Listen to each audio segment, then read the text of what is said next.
خالق يا باري يا مصور يا غفار يا قهار يا يا فتاح يا عليم يا قابل يا باسط يا خفيض يا رافع يا معيذ يا مدير يا سميع يا بصير يا حكم يا عدل يا لطيف يا خبير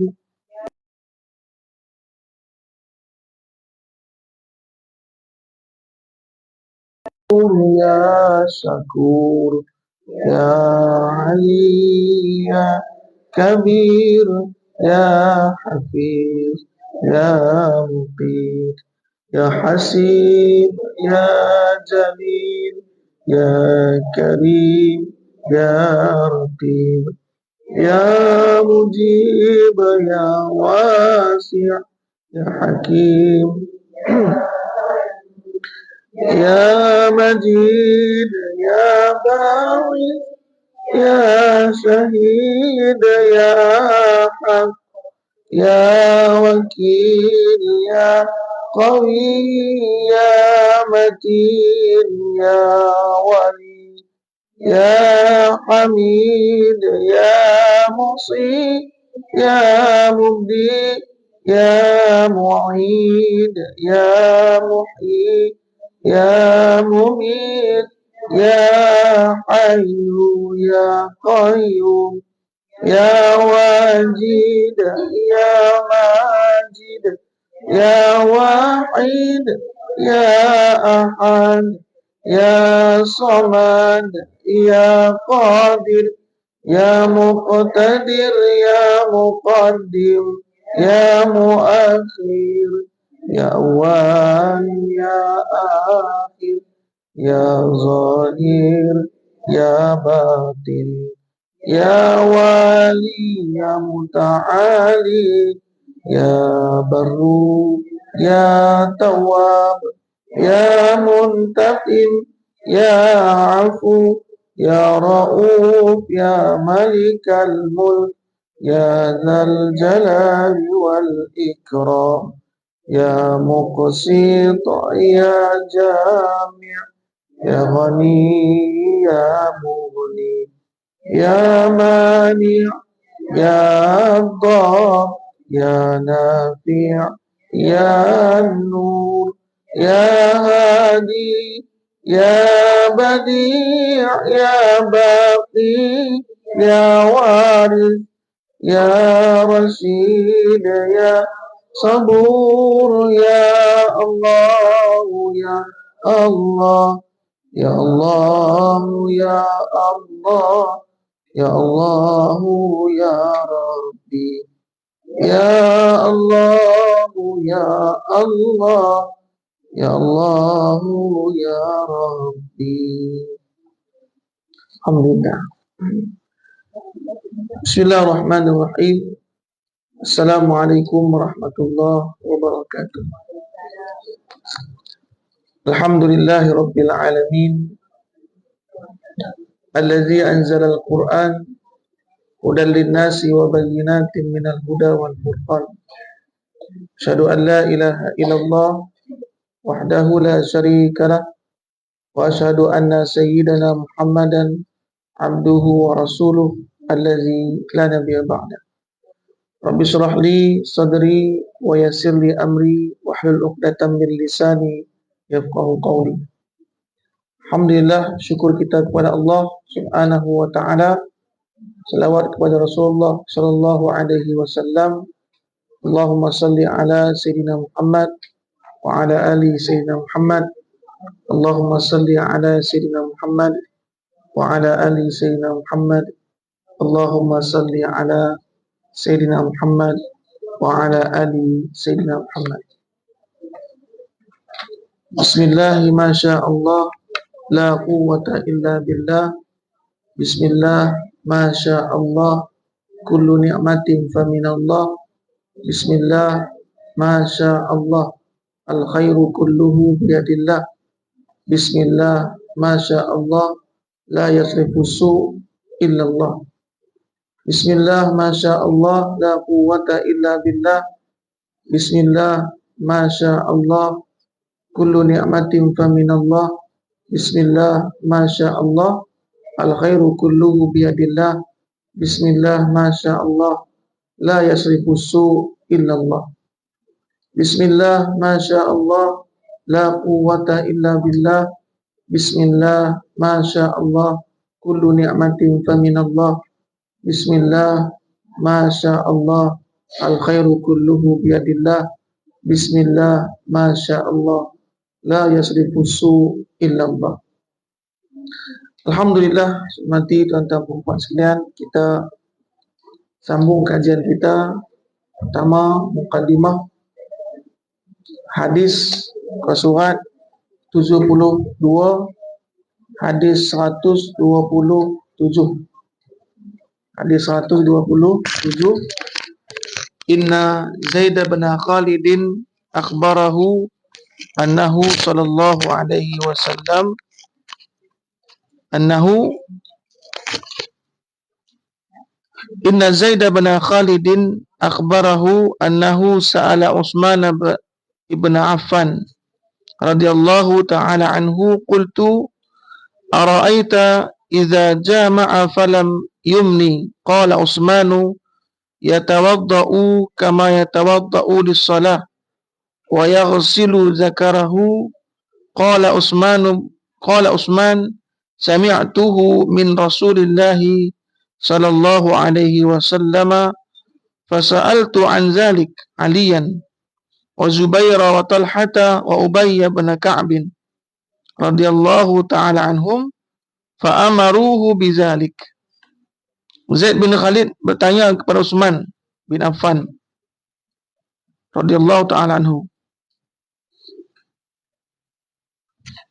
Zaid bin Khalid ini bertanya kepada Utsman bin Affan, bagaimana pandangan kamu tentang seorang lelaki yang bersetubuh dengan isterinya tetapi dia tidak keluar mani? Jawab Utsman, dia hanya wajib berwuduk seperti wuduk untuk sembahyang dan mencuci kemaluannya. Kata Utsman meneruskan, begitulah saya dengar daripada Rasulullah. Kata Zaid, lalu kutanya pula hal itu kepada Ali, Zubair, Talha dan Ubay bin Ka'ab radhiyallahu ta'ala anhum. Ternyata mereka menyuruh seperti itu juga. Jadi makna dia hukum tidak wajib mandi setelah bersetubuh tanpa mengeluarkan mani. Berlaku pada permulaan Islam. Berlaku bila? Pada permulaan Islam. Ini jangan silap lagi. Hukum ini telah diubah oleh hadis Nabi SAW yang diriwayatkan oleh Bukhari. Apabila seorang kamu bersetubuh dengan isterinya, maka dia wajib mandi.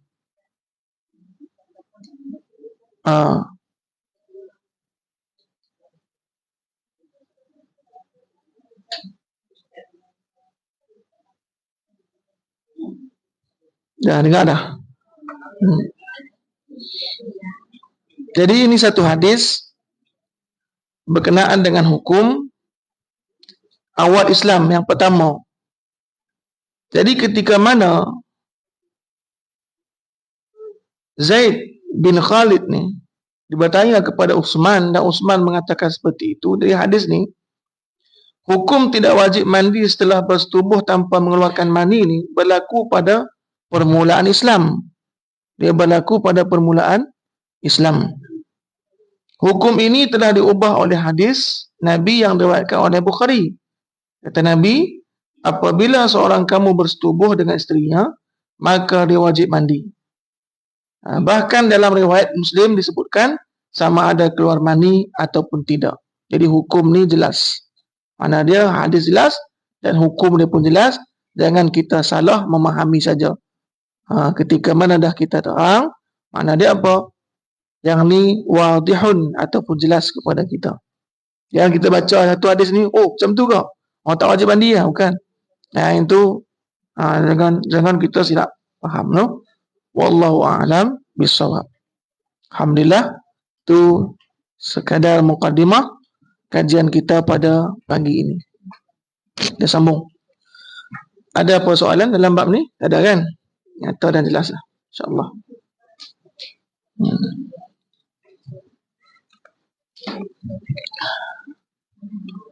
Surah Al-Insyiqaq, kita sambung kajian kita dalam bab tafsir. Surah Al-Insyiqaq dah kita baca itu, idza samaa'u syaqqat, baca dah. Kan? Tafsir ulasan surah Al-Insyiqaq. Ke surat 167. Tafsir ulasan yang kita baca sebelum ni, daripada ayat pertama sehingga ayat yang ke-15, hingga bala inna rabbahu kana bihi basira. Allah Subhanahu wa taala menceritakan tentang kesengsaraan hari kiamat. Jadi hari kiamat ni banyak manusia yang mendapat kesengsaraan dan juga ada juga hamba Allah yang mendapat perlindungan. Ada yang di bawah naungan Allah dan ada mereka Allah biarkan saja dan mereka menerima siksaan pada hari kiamat. Dan tanda-tandanya dengan firman Allah Subhanahu wa taala, idza samaa'un syaqqat, apabila langit terbelah. Dan langit itu terbelah sebab dia mendengar perintah Tuhannya. Semestinya ia begitu. Mana dia apa? Semestinya ia menerima dan taat kepada perintah Tuhan dia.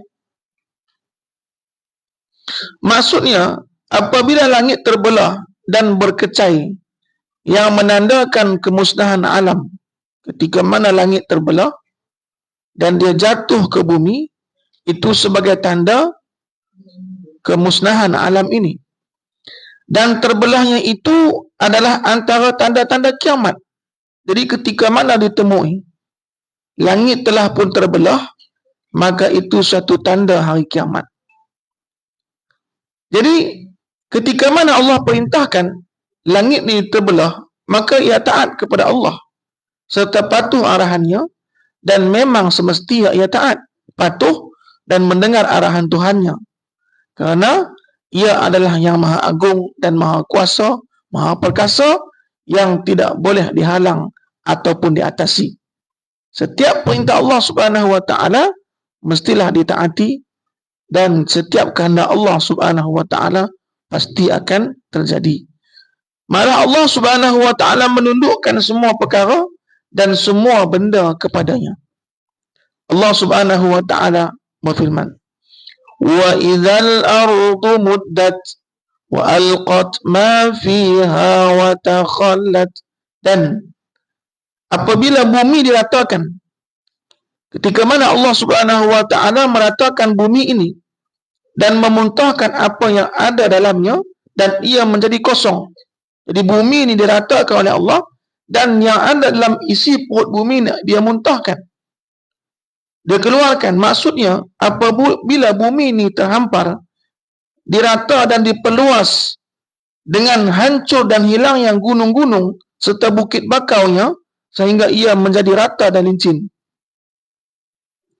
Itulah kalau kita tengok kiamat tadrijian, satu kiamat, kerosakan muka bumi ini disebabkan oleh tangan manusia bermula.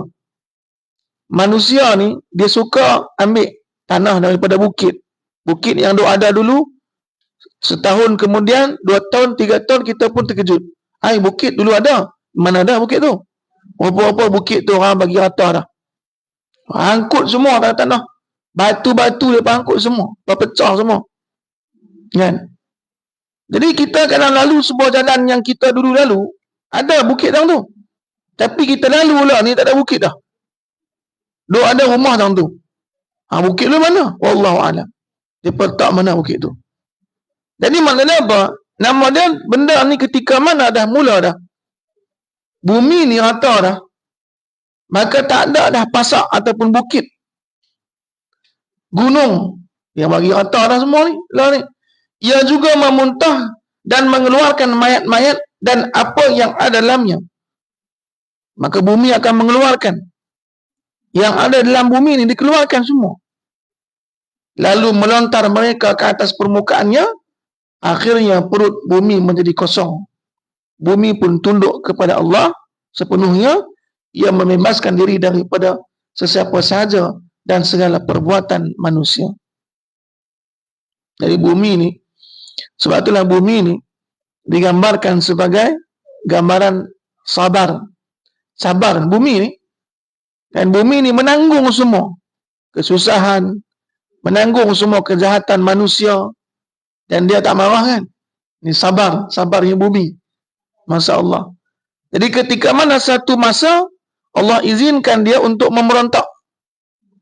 Untuk berontak ni apa? Dia ni rasa tak puas hati kepada manusia yang diperbuat oleh manusia ke atasnya.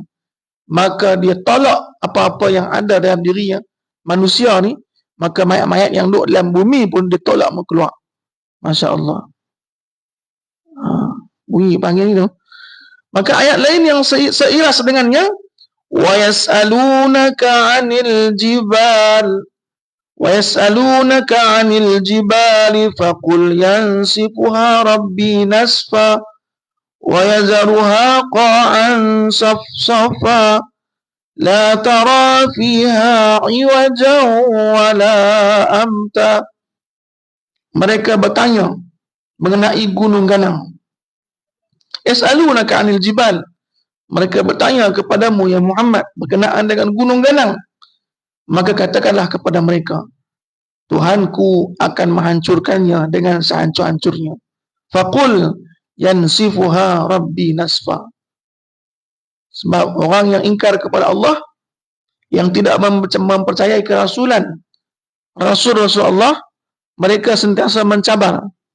Dan mereka membayangkan ketika mana mereka mendengar kehancuran bumi ini, mereka mengatakan, ni gunung ganang besar tu, yang tinggi tu, apakah boleh hancur juga?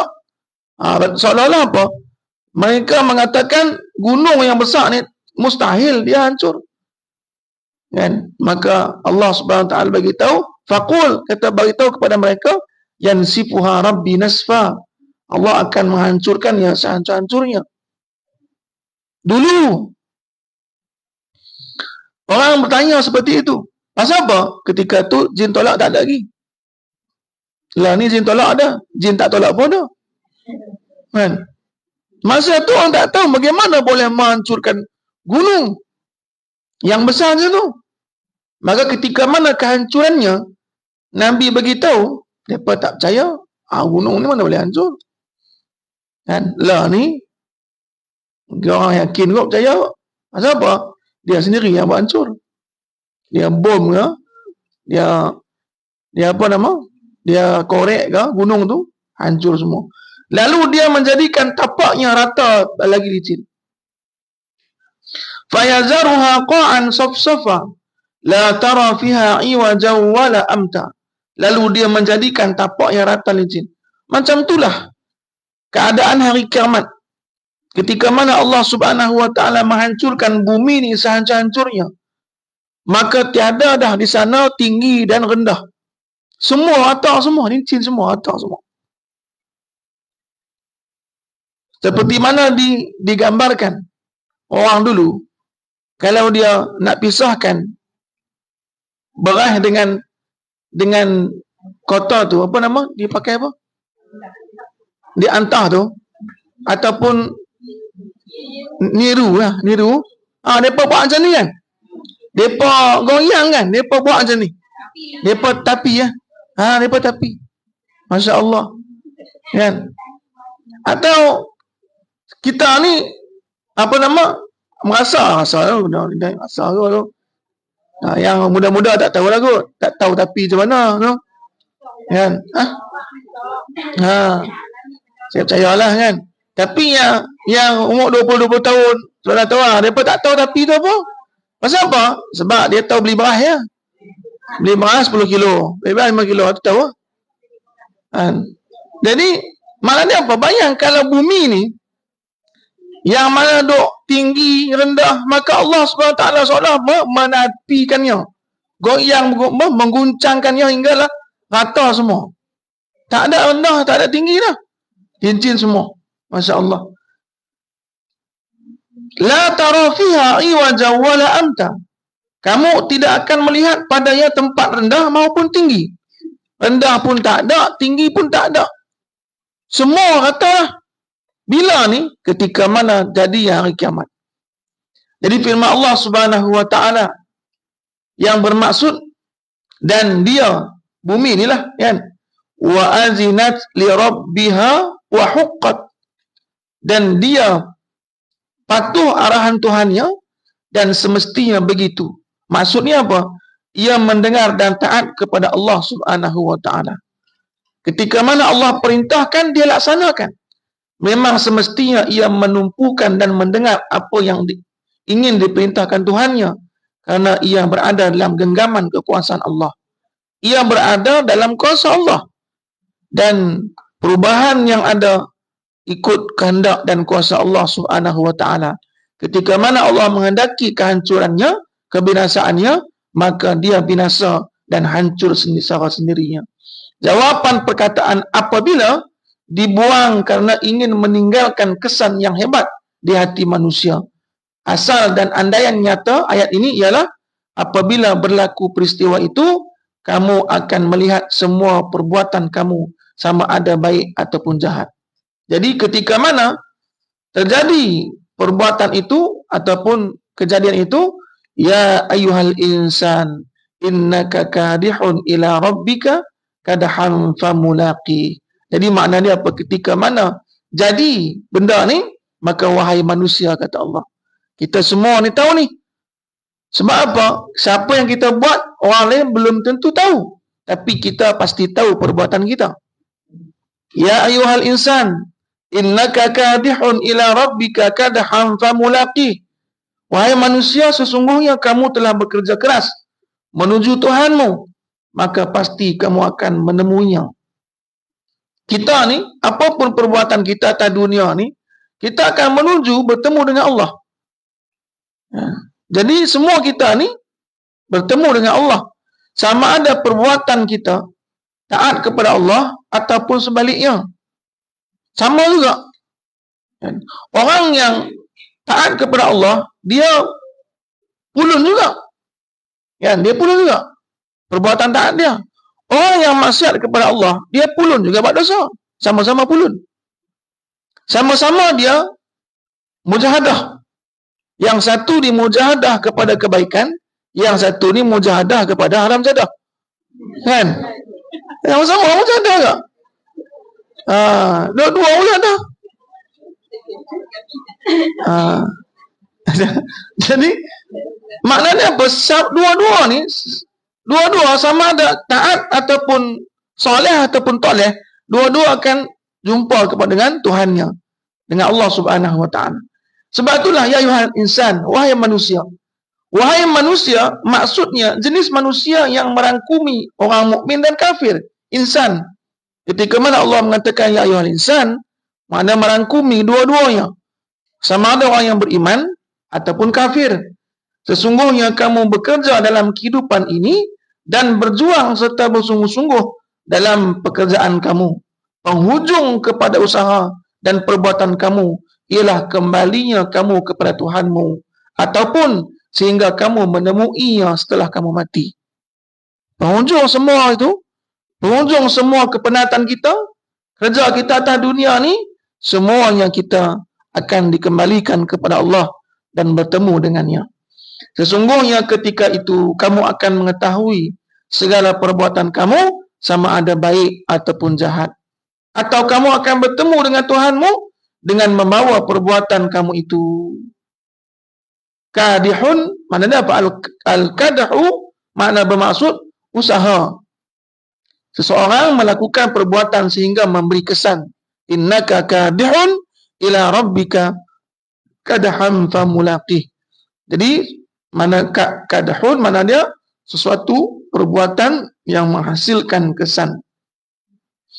Abu Daud meriwayatkan daripada Jabir bin Abdullah bahawa Rasulullah sallallahu alaihi wasallam bersabda, kata Nabi, ya Jibril, qala Jibril, berkata Jibril kepada Nabi sallallahu alaihi wasallam, ya Muhammadu, wahai Muhammad. Sebelum ni kita baca dah, Jibril dia memanggil nama Nabi Muhammad dengan nama, bukan dengan gelaran. Jangan ikut. Kita ni orang beriman kena panggil Nabi dengan gelaran Nabi. Ya ayyuhar rasul, ya ayyuhan nabi, kan? Ya Rasulullah, ya Nabi Allah, ya Habiballah. Kita kena panggil tu. Jangan panggil ya Muhammad, jangan. Tu bagi Jibril saja. Ya Muhammadu, isma syi'ta. Nabi SAW diberitahu oleh malaikat Jibril, kata Jibril, ya Muhammad, aish ma syi'ta fa innaka mayyitun wa ahbib ma syi'ta fa innaka mufariquh wa'mal ma syi'ta fa innaka mulaqih. Jibril berkata kepada Nabi SAW, ya Muhammad, hiduplah sebagaimana yang kamu mahu, kerana kamu akan mati. Kasihilah apa saja yang kamu mahu, tapi ingat, akhirnya kamu akan meninggalkannya. Buatlah apa yang kamu mahu, tapi kena ingat, kamu tetap akan menemui Allah Subhanahu wa ta'ala. Wa'mal ma syi'ta fa innaka mulaqih. Buatlah apa yang kamu suka, tapi kena ingat, apa pun yang kamu buat, kamu akan bertemu dengan Allah Subhanahu wa ta'ala. Jadi nasihat malaikat Jibril ni kepada Nabi SAW ditujukan kepada umat baginda, ditujukan kepada kita ni. Hidup kita ni mestilah kita beringat, sesungguhnya kehidupan kita ni pasti akan ada akhirnya. Isma syi'ta fa innaka mayyitun. Hiduplah suka hati kita, tak mana pun kita duduk, tak mana pun kita pergi, tapi kena ingat, fa innaka mayyitun. Mayyitun ni apa? Kamu bakal calon mati, kan? Kita selalu mengangan-angankan ataupun sentiasa merindukan calon apa? Calon wakil rakyat lah. Calon apa? Semua calon lah, kan? Calon YB lah, calon apa, kan? Tapi tak pasti lagi tu, jadi ke tak? Tapi yang pasti tu, kita bakal calon mati, kematian, jenazah. Semua kita ni. Jadi fa innaka mayyitun wahbib ma syi'ta, dan cintailah apa yang kamu mau. Kita suka, kita cintailah apa yang kita mau, tapi kena ingat, fa innaka mufariquh, kamu akan berpisah dengannya. Berpisah yang daripada yang kita cintai, yang kita suka.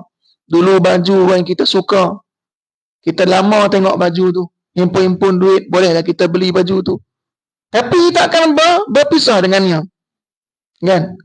Kita pergi beli rumah, tengok rumah ni Masya Allah cantik, kita himpun duit, kan, kerja siang malam kerja, dapatlah duit, beli rumah, tapi ingat, fa innahu, kamu akan meninggalkannya, kan? Fa innaka mufariquh, kamu akan meninggalkannya.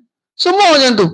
Maka kita akan meninggalkan dunia ni dan segala isinya, kita akan balik kepada Allah Subhanahu wa ta'ala, membawa amal ibadah kita, kan? Jadi dalam firman Allah Subhanahu wa ta'ala yang bermaksud, maka kamu pasti akan menemuinya. Ya ayuhal insan, innaka kadihun ila rabbika kadahan famulaqi. Famulaqi maknanya apa? Kamu pasti akan menemuinya. Ganti namanya kembali kepada perbuatan, sama ada baik ataupun jahat. Ada pandangan yang mengatakan bahawa ganti nama itu kembali kepada firman Allah Tuhanmu. Famulaqihi. Famulaqihi tu, kan? Kata ganti nama, dhamir tu, hi tu, mana balik famulaqihi, kamu akan menemuinya, ya tu Tuhanmu, kan? Iaitu bertemu kepada Allah. Maka maknanya ialah dia akan membalas kepada kamu di atas perbuatan usaha-usaha kamu. Jadi setiap usaha perbuatan yang kita buat, maka Allah Subhanahu wa ta'ala akan membalasnya. Perbuatan baik, Allah balas dengan kebaikan, dan juga perbuatan dosa Allah balas dengan siksaan. Kemudian Allah Subhanahu wa taala menyebut bagaimana keadaan manusia dan terbahagia mereka kepada dua kumpulan pada hari kiamat. Jadi di hari kiamat ada kumpulan. Seperti mana di dunia ni kita ada kumpulan. Kumpulan baik, kumpulan kejahatan buruk ada. Di akhirat ada kumpulan. Ada kumpulan ashabul yamin. Orang yang telah dipastikan dia masuk ke dalam golongan surga. Ahli-ahli surga. Dan ada kumpulan ashabus simal, iaitu golongan-golongan yang belah kiri dia. Mereka semua ni dihumban masuk ke dalam api neraka. Jadi kalau kita tengok fa amma man utiya kitabah. Jadi ini kumpulan yang pertama. Fa amma man utiya kitabahu bi yamini fasawfa yuhasabu hisaban yasira wa yanqalibu ila ahlihi masrura.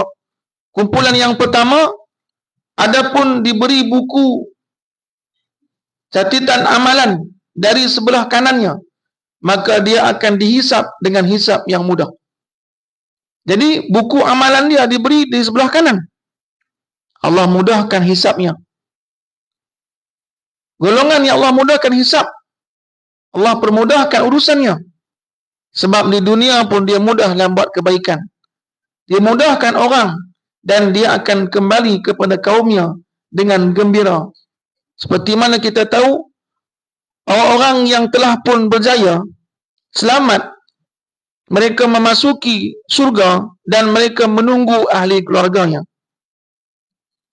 Seperti mana di alam barzakh, orang-orang yang mendapat kebaikan-kebaikan dan dia berada di taman-taman surga, maka dia merindui dan menunggu kehadiran ahli keluarga dia. Orang yang baik disambut dengan keluarga yang baik. Dan orang-orang yang pendosa, mereka tiada siapa pun yang menyambutnya. Sebab apa? Sebab dihalangi ataupun sebab diberikan satu dinding mereka dengan orang-orang yang baik. Jadi ketika mana seorang hamba Allah yang soleh itu mati, maka dia sama seperti mana pengantin. Disambut seperti mana pengantin baru. Disambut ketika mana dia masuk ke dalam barzakh, disambut oleh ahli keluarga yang soleh-soleh. Maka mereka akan disanjung. Maka mereka akan mengatakan, inilah yang kami tunggu-tunggu. Anak yang soleh, keturunan zuriat yang soleh, solehah. Maka ditunggu. Seperti itu jugalah ahli surga, ketika mana lepas hisap, ada yang dah berjaya masuk dalam surga, dia menunggu keluarga dia. Dia menunggu ahli keluarga dia. Isteri tunggu suami, suami tunggu isteri. Begitu juga anak tunggu ayah dia, ibunya yang dia kenal. Satu family dia lah, dia tunggu. Ada yang bertemu, ada yang tak bertemu. Ada yang jumpa, makna dia beruntung lah. Keluarga jumpa balik. Ada yang pisah. Pasal apa? Salah jalan. Ada yang jalan dia ke surga, ada jalan dia ke neraka. Ini sedih. Kan? Jadi, orang yang diberikan buku amalan tadi, dari sebelah kanannya, iaitu dari kalangan orang yang mukmin, dia akan dihisap dengan mudah, dengan dibentangkan kepada yang kejahatan, dan kemudian akan diampunkan dan dimaafkan oleh Allah Subhanahu wa ta'ala, tanpa dibincangkan ketika hisap. Masya Allah. Bayang, Allah Subhanahu wa ta'ala berikan kepada kita, tunjuk kepada kita dosa kita. Kalau Allah nak azab kita, mudah aja. Tapi ketika mana kita melihat dosa kita, kita dah terkejut dah. Kita dah kecut perut dah. Perut dah mah. Tengok dah. Tapi masa tu juga Allah mengatakan, Allah ampunkan dosa ni. Allah hapuskan semua dosa yang kamu buat, yang besar ni Allah hapuskan. Yang banyak ni Allah hapuskan. Masya Allah. Pasal apa? Sebab ketika mana kita tidak melihat dosa kita, tiba-tiba dah tak ada macam tu, dihapuskan, kemungkinan kita tak tahu berat mana, banyak mana dosa kita tu. Allah saja nak buat macam tu. Agar kita apa? Agar kita tahu. Inilah dosa yang Allah telah hapuskan daripada kita. Allah nampakkan dosa kita. Kemudian apa? Kejahatan-kejahatan kita buat. Kemudian Allah ampunkan dosa tadi. Dan Allah subhanahu wa ta'ala tanpa membincangkannya. Ketika mana dihisap oleh Allah. Tanpa membicarakannya. Ini dosa ni pasal buat ni. Tak ada. Allah subhanahu wa ta'ala hapuskan terus. Dan yang ada adalah hisap yang mudah kepada kita. Pahala kita yang ada. Masya Allah. Jadi orang-orang yang macam ni, orang yang beruntung. Hisaban yasira. Bukan tak ada dosa. Dosa ada. Allah nampakkan dosa dia. Tapi Allah hapuskan masa itu juga. Agar kita tahu, itulah Allah subhanahu wa ta'ala yang maha pengasih, yang maha penyayang, yang maha pengampun. Yang kita sentiasa berbuat dosa, buat salah kepada Allah. Tapi kita tak perasan. Dan kita minta ampun kepada Allah masa di dunia sebelum mati. Maka Allah nampakkan balik, inilah dosa kamu dulu. Dan Allah ampunkan dosa kita. Masya Allah. Jadi, Ahmad dan Al-Bukhari dan Muslim, Tirmizi, Nasa'i dan Ibnu Jarir meriwayatkan daripada Aisyah bahawa Nabi SAW bersabda, Man nuqisha hisaba udziba. Qalat, faqultu, afalaysa yaqulullahu ta'ala, fasawfa yuhasabu hisaban yasira. Qala, laysa zaka bil hisab, walakinna zalika al-ardu, wa man nuqisha al-hisaba yaumal qiyamati udziba. Nabi SAW bersabda dalam sebuah riwayat, dalam hadis Bukhari Muslim pun ada juga. Sesiapa yang disoal siasat ketika dihisap, dia akan diazab oleh Allah. Kata Nabi, sesiapa yang disoal siasat ketika dihisap, disoal siasat, mana dia apa? Ditanya. Dan dia akan diazab, kata Nabi. Sayyidah Aisyah ketika itu, isteri Nabi SAW, ketika mana didengari Nabi mengatakan seperti itu, maka aku berkata, kata Sayyidah Aisyah, apakah Allah tidak berfirman, maka dia akan dihisap dengan hisap yang mudah? Kata Aisyah, tadi kalau firman Allah ni macam mana maksud dia pula? Dia akan dihisap dengan hisap yang mudah. Mana dia kan akan disuruh siasat juga. Kata Nabi, qala laisa zalika bil hisab. Itu bukan hisab, kata Nabi. Tetapi itu adalah pembentangan. Itu bukan hisab. Hisab yasira ni, dia kira pembentangan saja. Mana pembentangan ni apa? Dosa kita ni ada. Allah hapuskan, Allah ampunkan atas dunia ni. Esok ketika mana dihisab oleh Allah, Allah nampakkan dosa kita tu. Tapi ketika mana kita tengok dosa kita banyaknya tu, Allah subhanahu wa ta'ala ampunkan serta-merta. Allah hapuskan ketika tu. Tak ada dah hamba pun dosa. Dan maka kita bersyukur kepada Allah subhanahu wa ta'ala, Allah hapuskan dosa kita. Itu mana hisab yasira. Sehingga kita kalaulah tak dihapuskan oleh Allah dosa tadi, apa yang berlaku? Hisab kita susah. Setiap dosa yang ada tadi dikira semua, dihisap semua, soal siasat semua. Berat lah. Tapi ketika mana dosa yang banyak tadi, Allah hapuskan, Allah padam semua, maka ketika itu pula kita dihisap dengan hisap yang mudah. Sesiapa yang dihisap dengan hisap yang mudah, maka perjalanan sirat dia pun mudah dia lalui. Mudah lalu. Jadi sesiapa yang disoal siasat ketika dihisap pada hari kiamat, kata Nabi, Nabi kata balik perkataan itu, sesiapa yang disoal siasat pada hari kiamat, maka dia akan diazab oleh Allah subhanahu wa ta'ala. Orang yang diberikan buku, tulisan buku catatan daripada sebelah kanannya dan dihisap dengan mudah dan pembentangan amalannya sahaja, dia akan kembali kepada kaumnya dalam surga dalam keadaan gembira dengan kebaikan. Jadi dia masruran dalam keadaan gembira. Seorang ibu, dia jumpa dengan anak-anak dalam surga, masruran dalam keadaan gembira. Bukankah kita contohkan di dunia ni pun sama juga kan? Orang tua menunggu kedatangan anak dia balik kampung. Hari raya ni kan. Dah puasa-puasa tu, hari pertama puasa, dah ada lagu raya dah. Balik kampung, kita pi lah. Pi mana pun dia awak kampung dah. Masya Allah. Baru Ramadan hari pertama tu. Kita pergi kat mana kan, shopping, kita tengok beli barang, balik kampung dah. Masya Allah. Kan, dah tak sabar nak balik kampung. Orang yang ada kampung lah, orang ada kampung, nak balik mana? Diam je lah kan, tunggu anak-anak je lah. Mai. Jadi semua ni, macam tu dah. Itu di dunia ni. Kita berpisah bukannya lama pun, tahun 2 tahun saja. Ni bayang ketika mana kita lama dah. Kita berpisah dengan anak kita, dengan suami, dengan isteri, dengan orang yang kita kenal. Dan tiba-tiba bertemu di surga. Yang di surga di sana, tak ada hasad, tak ada penyakit hati. Di dunia ni kalau kita berjumpa dengan adik-beradik kita masa raya tu, mungkin kita adalah sakit hati sikit tu. Kan? Tengok adik-beradik, tengok pakai gelang emas ya. Emas besar. Oh ni kau. Raya besar emas. Tengok pula adik-adik kita bawa kereta Alphard ke. Mai kan. Kita mai bawa kereta kancil aja. Mulalah kan. Kan? Jadi mana dia apa?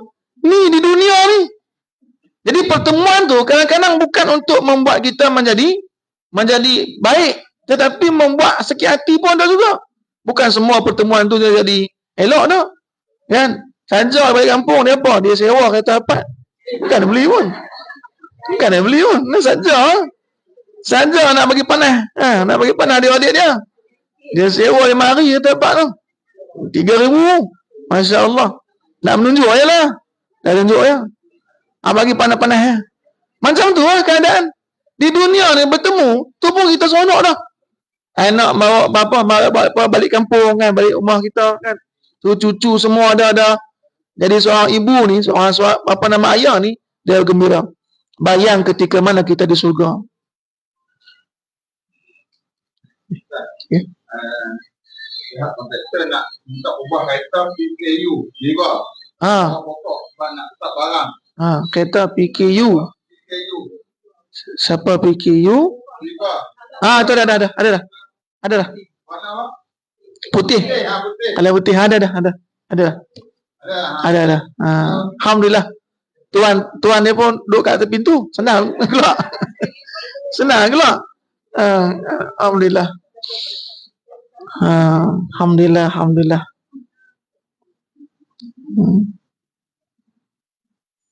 Okey, sambung. Jadi, bagaimana pula pertemuan kita di surga? Yang di surga ni, tak ada hasad. Tiada dalam hati kita hasad ya. La ghillun. Tiada di sana rasa permusuhan tak ada. Dan tiada dalamnya rasa cemburu pun tak ada. Sebab itulah di sana. Jadi kita bayang pula. Kalau tak ada di dunia ni, kita suami kalau kahwin 2 madu ni pada meluat dia kan. Isteri ni marah kan. Cemburu. Tapi di sana, dia tak ada. Rasa cemburu tak ada. Seorang suami yang ada bidadari dia banyak. Kan? Tak ada rasa cemburu.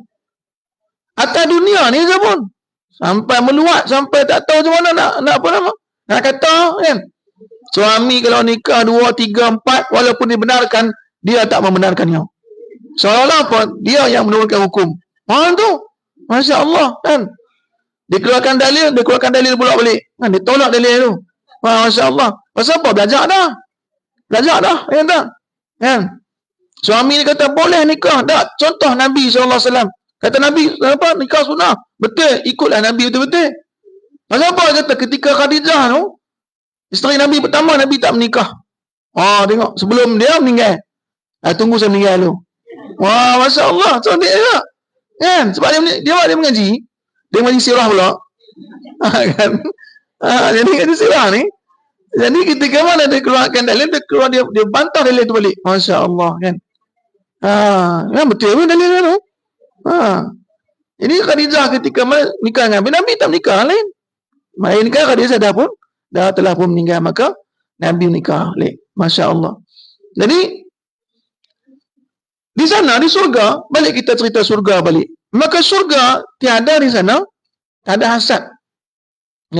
Dan tiada di sana ghillun, tak ada sana marah, tak puas hati ataupun rasa iri hati kan.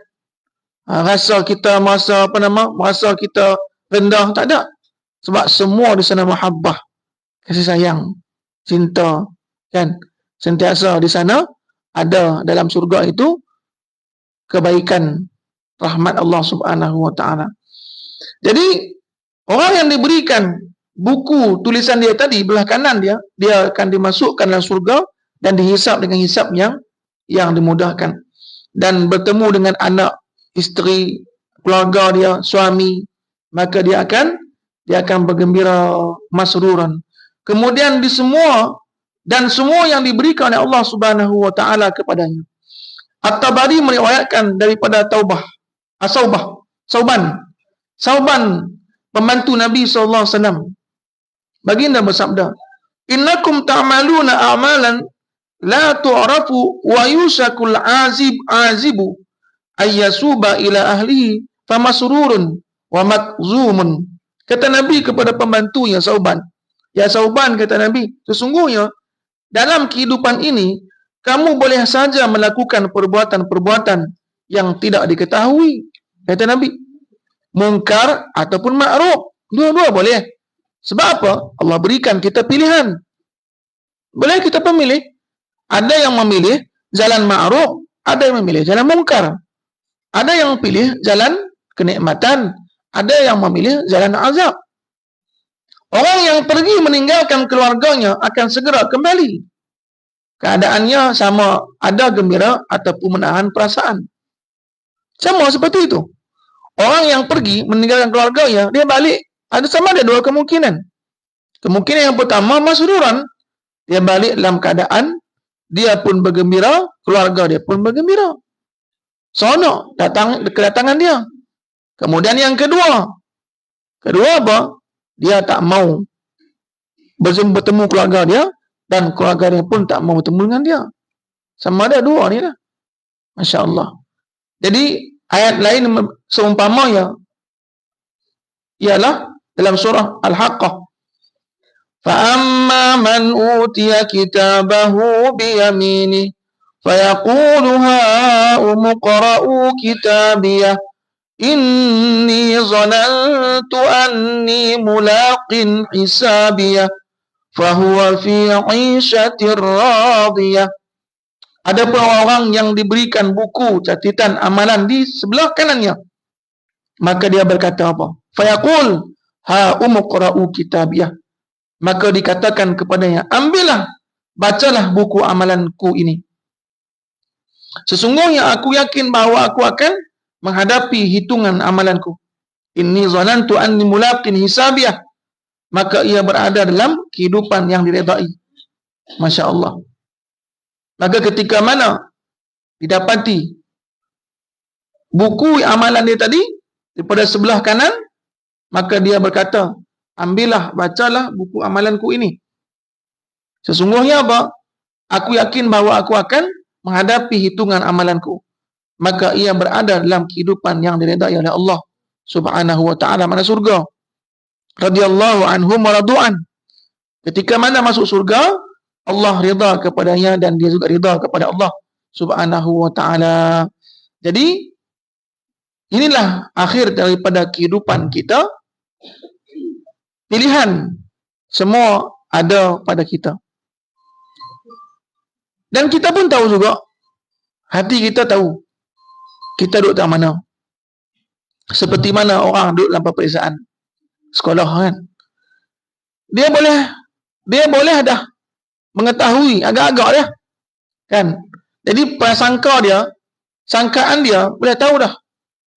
Dia ni berjaya ke ataupun gagal. Boleh tahu dah. Ketika mana ada orang yang temu duga. Orang yang temu duga, soalan-soalan yang dikemukakan, ada yang dia jawab, ada yang tak mampu dia jawab. Kemudian dia balik. Dia sendiri tahu dah. Dia berjaya ataupun tidak.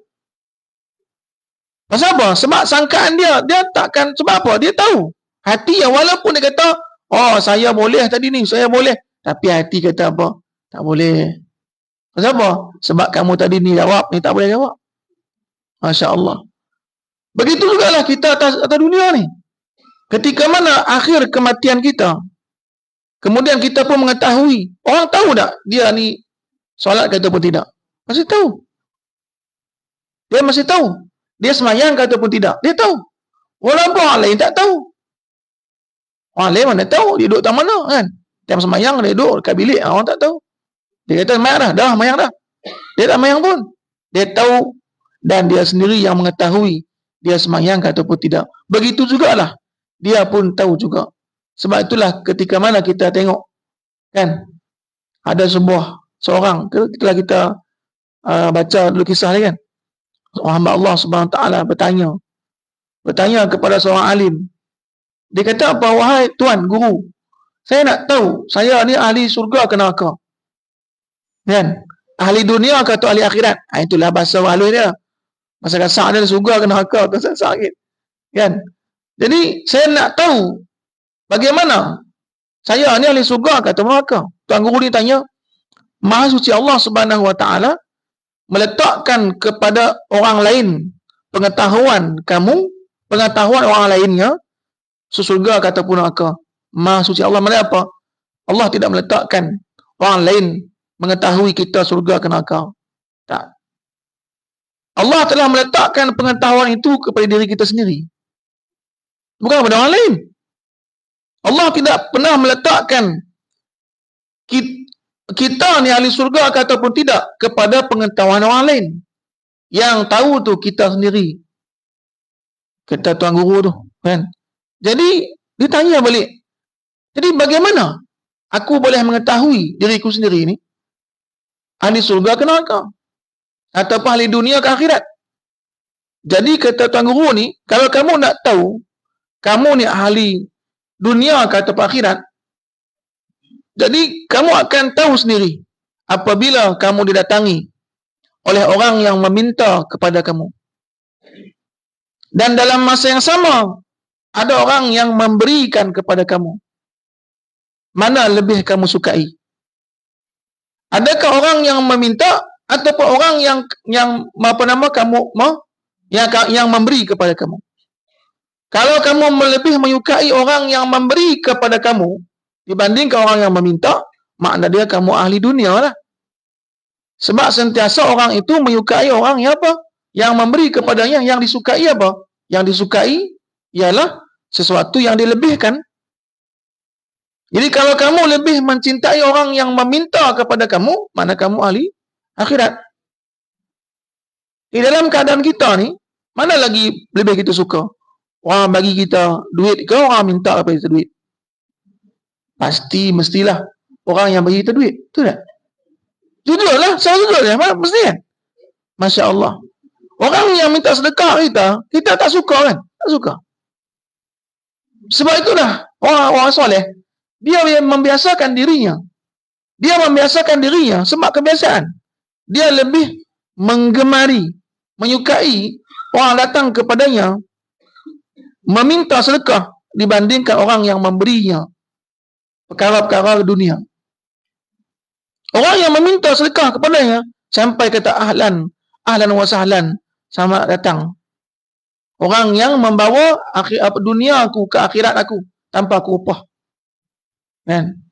Jadi makna dia apa? Kita makna dia senang ataupun suka ni bukan makna dia kita beri ataupun tidak. Bukan pasal itu ya. Orang yang memberi pun kadang-kadang ada orang minta sedekah, dia bagi tapi dia tak suka. Itu juga sama juga. Dia memberi sambil apa? Sambil mengumpat. Itu. Mana dia tak suka? Ada orang yang tak ada. Tak ada kepada dia. Tak ada dia pegang duit masa tu. Orang minta sedekah. Dia senyum. Dia tolak dengan baik. Bukan makna dia apa? Dia tak bagi. Bukan dia tak suka. Dia suka. Tapi ketiadaan padanya ketika itu. Mana dia apa? Yang ni juga. Sebab itulah ketika mana kita tahu sendiri. Kita ni pergi pada ahli mana? Ahli akhirat ke? Ataupun ahli dunia? Kita sendiri tahu. Bukan pada orang lain. Sebab itulah ketika mana Syekh ni mengatakan mi'yar pengetahuan itu ada kepada diri kamu sendiri, bukan kepada orang lain. Jadi fa amma man utiya kitabahu biyaminih fayaqulu ha umqra'u kitabiyah inni zanantu anni mulaqin hisabiyah fahuwa fi 'ishatir radiyah. Maka aku pun dikata telah pun memberikan kesangkaan, aku pun menduga juga dikata bahawa aku akan dihadapkan dengan amalan-amalan perbuatan aku. Kan? Kumpulan yang kedua ialah orang kafir pula. Kumpulan yang kedua. Tadi kumpulan yang pertama, orang yang soleh. Kumpulan yang kedua ialah orang kafir. Seperti mana firman Allah Subhanahu wa taala dalam surah Al-Insyiqaq. Jadi, wa amma man utiya kitabahu wara'a zahri fasawfa yad'u subura wa yasla sa'ira innahu kana fi ahlihi masrura. Jadi, orang yang diberikan kitabnya, bukunya daripada belakang, maka dia akan menjerit, celakalah aku. Dia teriak, dia menangis, dan dia mengatakan, celakalah aku. Jadi, fasawfa yad'u subura wa yasla sa'ira. Apa yang berlaku kepadanya ketika mana dikenal pasti ahli neraka ni telah pun diberikan buku amalan dia daripada belah belakang, maka dia ketika itu nangis dan teriak, menjerit, kata celakalah aku. Orang yang diberikan buku catatan amalan dia di sebelah kirinya dan belakangnya, tangannya terpaksa dibengkokkan ke belakang, lalu diberikan kitab catatannya. Manakala tangan kanannya diikat ke leher, Masya Allah. Tangan kanan ikat ke leher, tangan belakang dibengkokkan ke belakang, kiri, ke belakang. Apabila dia membaca buku amalan dia tadi, dia menjerit, dikata, celakalah aku. Ia ditimpa kebinasaan dan kerugian, kemudian dimasukkan ke neraka Jahannam dan dibakar dengan apinya yang panas dahsyat. Wa yasla sa'ira, mana dia apa? Dia masukkan ke dalam api neraka, dihumban masuk dalam api neraka. Dan dalam surah lain, surah Al-Haqqah, Allah Subhanahu wa taala berfirman, wa amma man utiya kitabahu bishimalihi fayaqulu ya laitani lam uta kitabiyah wa lam adri ma hisabiyah ya laitaha kanatil qadiyah ma aghna anni maliyah halaka anni sultaniyah. Dia ketika itu, orang yang diberikan buku amalan dia tadi dari sebelah kiri, dia akan berkata, alangkah baiknya kalau aku tidak diberikan buku amalan dan aku tidak mengetahui hitungan amalanku. Diberikan buku amalan dia. Dia kata apa? Alangkah kalau tak diberi langsung kepada aku, dan aku pun tak tahu. Alangkah baiknya kalau kematian itu adalah memutuskan segala-galanya. Makna dia apa? Kalaulah buku amalan tadi tak bagi kepada dia, masuk terus dalam neraka. Kan? Tak diberikan. Tak tengok. Sebab apa? Sebab ketika mana dia tengok buku amalan tadi, itu pun telah menyiksakan batin, menyiksakan dia. Bayang, tangan kanan dibelenggu, diikat di leher, tangan kiri pula dibengkokkan ke belakang. Tak ada bagi. Kan? Kemudian disuruh baca pula. Bukan saja bagi je tak, disuruh baca. Baca tu. Baca tulisan amalan perbuatan di dunia dulu. Masya Allah. Dia akan disaksikan kepada malaikat hadapan Allah Subhanahu wa taala. Alangkah baiknya kalau kematian itu adalah pemutus segala-galanya. Hartaku tidak sekali-kali memberi manfaat kepadaku. Dia kata apa? Ma'aghna anni maliyah. Ingatkan harta aku boleh tolong. Ingatkan harta boleh tolong. Ma'aghna anni maliyah. Tak ada dah apa-apa guna harta yang aku himpun dulu. Halaka anni sultaniyah. Dan juga kekuasaan. Dulu di dunia kekuasaan yang aku ligan, impikan dan rebutnya, rupa-rupa kekuasaan itu tak ada guna pun. Dan bahkan kekuasaan itu pula menyiksa dan membuat dia tersiksa ketika itu. Jadi halaka anni sultaniyah, kekuasaanku telah hilang daripadaku. Masya Allah, inilah manusia-manusia yang diberikan kitab buku tulisannya daripada sebelah kiri.